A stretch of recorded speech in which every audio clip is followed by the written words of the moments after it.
Is this the best 12 scale Iron Man figure ever made? Let's find out.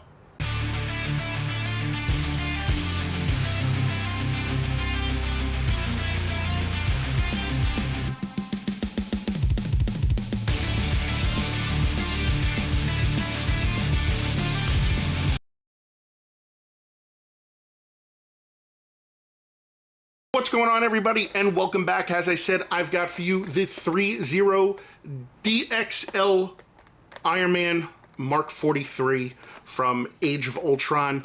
I picked this up a couple of months ago. I'm finally getting around to opening it and reviewing it now. So let's go ahead, let's take a quick look at the box, and then we'll open it up and possibly see if this is the greatest 12th scale Iron Man figure ever made. So here is a quick look at the box. So you can see we got the nice product photo over there. We got the Avengers logo, Iron Man, DXL Threezero logo, the Infinity Saga series. We also got the same logo and image up top. Nothing but the barcode on the bottom. On the side, we got the nice Threezero hologram sticker. Iron Man Mark 43. Also the same thing on the other side, minus the hologram. And then on the back, we've got just a bunch of product information, all the safety and warning labels, and probably people who were involved in the making of this.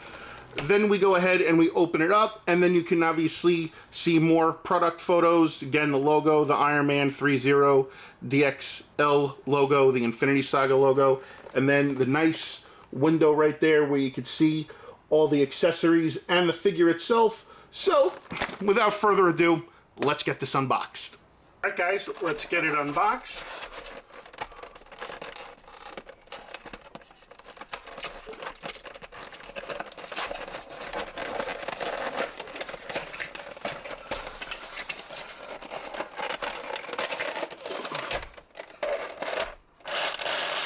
Alright. So now that we got it unboxed, obviously you guys could see all the hands, all the accessories and everything underneath. Here's the warranty sheet. We've got the instruction manual. Basically shows the articulation, all the parts. Shows that the base actually plugs into the back of Iron Man. It shows how far the leg movement goes. I actually like that. It actually shows battery installation for eye and chest. Did it come with batteries? Because I know notoriously Threezero does not put batteries with their figures, so I don't know if we're going to be able to light this up. But I like this. I like how it shows all the movement and the limitations and everything. That's really cool. So let's see what else we'll put the figure. Actually, you know what? Let's go ahead. Let's pull out all the accessories. I'll lay them out right here, and then we'll show you that, and then we'll dive into the figure. So as you guys can see, here are all the hands, the swap out pieces. We got some of the blaster effects and the rocket flames for the feet. We also got the base. Base is very simple. Obviously you guys can see right there, it says Infinity Saga etched into it, Iron Man 43, Iron Studios. I do like this base a lot. It does come with a lot of articulation that a normal base doesn't. So, and like I said, this plug actually, it goes into the back of Iron Man's butt, and I'll show you that. There's a plate to remove on his butt, but I do like this display stand a lot. It does give you a lot of posability, especially if you want to pose them in like a flight position. So I think that's really cool. Most of the hands are the same. It's the open, you know, the open palm. Some of them have the hole cut out, so the blaster effect can go in there. And then there's a set like this that have the hole filled if you want to do that. The paint on this is really nice. It's like almost like a candy apple metallic kind of, which is really great. Also comes with these pieces that plug into the wrists that are supposed to be like the tank missile, I guess, and you can see a little bit of the missile protruding right there, which is kind of cool. And again, these blaster effects are really neat. Now, what I've noticed so far is I'm actually kind of disappointed. There are closed fists that come on Iron Man. However, none of the fingers are articulated. These hands are all straight, molded, and solid. None of the fingers articulate, and that's kind of disappointing, I guess. You get spoiled with you know, Hot Toys and the fingers articulate, and I don't know if maybe they could do something like that on this small of a scale, but I would have liked to seen that. But Other than that, like I said, they're basically all the same hands. So there's really not much difference to them. It's basically, like I said, the palm open, and some hands have the holes for the effects, which we'll see right here. I'll plug it in for you. And there you go, there's the hand and the effect, which is kind of cool. But other than that, that's about it. So let's go ahead now and take a look at the figure. Guys, and here is the figure. So like I said before, that red just really pops. It's that nice candy apple metallic red. You got the nice shade of gold in there. You see a little bit of silver obviously poking through, which is really nice. As I have this in hand, there are a lot of small working parts on this that I guess that allow this to articulate, and we'll go over that in a minute. What's cool here is, like I was talking to you about before, there's a little black back plate right here that you can actually plug the base right into, or you can just put the plate on and keep it that way if you want to pose it without it, which is great. Like I said, the fisted hands come on it already.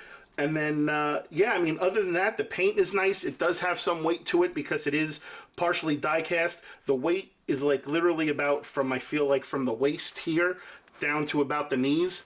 That's where I feel like a majority of the weight is. Other than that, everything else feels kind of plastic, which isn't too bad because at that point it's almost kind of comparable to a Hot Toy when Hot Toy says it's die cast, and usually most of the die cast is in the legs. So this is like more in the torso and the joints. Like I said, from like here to here, it feels it's heaviest in weight, but still it's got a nice weight to it. There's a lot of articulation on this, so let's go ahead and get into that. The head moves really nice side to side, up and down.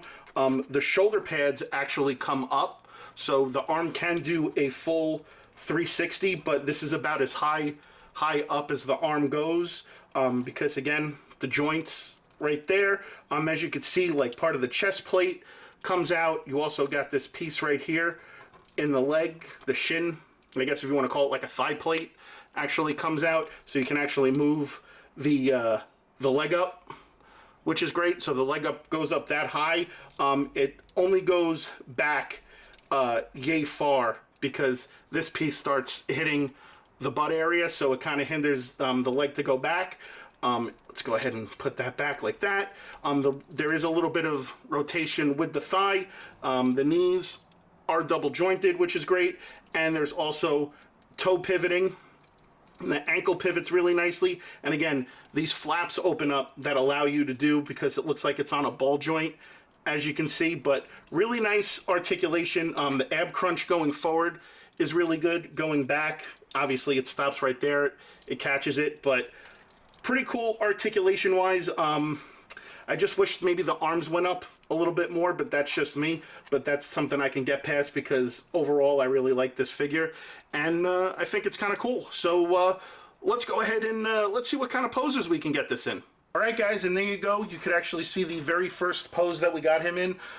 Again, you guys could see from this pose that, again, the articulation is pretty good for the most part. Again, you guys could see I got the flames going on back here out of the feet, got the double jointed knee bent back a little bit, got him put into the stand, which is really cool. Unfortunately, my turntable isn't working right now at the moment, so I'm going to turn this by hand. But you guys could see right there how it plugs right into the back. I guess these are like the brake flaps, so that's pretty cool that they come up. And again, you guys could see the flames, or I guess the repulsor blasts, if you want to use the proper vernacular term.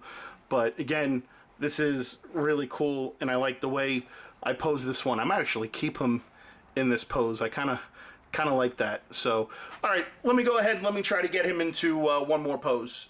All right, guys, and there he is in one last pose. So obviously you see, got a little bit more bending and articulation with the legs after loosening up the joints a little bit. The legs are able to move a little bit better. You just got to play with them and work the joints a little bit. What we did is that we obviously swapped it out for the fisted hand. We also put the rocket launcher, or the tank missile attachment on there, and also we kept a repulsor blast. Again, very cool figure. Love the paint, love the detail. Guys, so here's my final thoughts on the figure. I think it's very cool. The paint on it is great. I wish it would come with a little bit more accessories. You know, maybe like you have the missile launchers out of the shoulder pads. Maybe different color repulsor blasts for the hands. Maybe instead of the orange, maybe they're blue. But other than that, I think overall it's a pretty good figure. The other thing I do want to mention is that I do wish that the fingers had a little bit of articulation to them, but I get that on that small of a scale, it might be a little difficult to do, but that's just me being, you know, I guess if you want to call it like a hot toy snob, since I'm so accustomed to those types of hands. But overall, very cool figure. Do I feel that it is the best 12th scale Iron Man figure? Probably not. I do feel that there are better ones out there as far as articulation goes. I do like the, you know, the SH Figuarts ones. I think those are very highly detailed and also a little bit more articulated than this. But then again, that's plastic. This has a little bit of a die cast. The figure is not fully die cast, so let's just get that straight. I believe from the waist down, just from the hips down to a little bit towards the legs, is mostly die cast. Otherwise, everything's plastic for the most part. But other than that, I really, really enjoy this figure. I think it's really cool. Again, very highly detailed. The articulation is really good. Again, you just kind of have to play with it and loosen up the joints a little bit to really get it going. It's a little stiff at first, so just kind of gonna have to you know, work it in a little bit. But other than that, once you do that, then it becomes pretty good. So if I had to give this figure a rating, I would give it a rating of fuck yeah. And yeah, so guys, that is gonna wrap up another figure review for this week. Next week, stay tuned because I will be having a review up for the companion piece, which is the Threezero Hulkbuster. I have that too. I bought both of these at the same time, so we'll do that. And then I'll also show you too how you take this and also insert it into the Hulkbuster. So with that being said, if you guys like what you saw, please be sure to give a thumbs up. If you're new, please be sure to subscribe. As always, be sure to hit that bell so you get notified every time another episode of What's Poppin' gets uploaded for your viewing pleasure. As always, you can check out all the excellent content we always offer right here at MCE. And until next time, guys, that's What's Poppin'.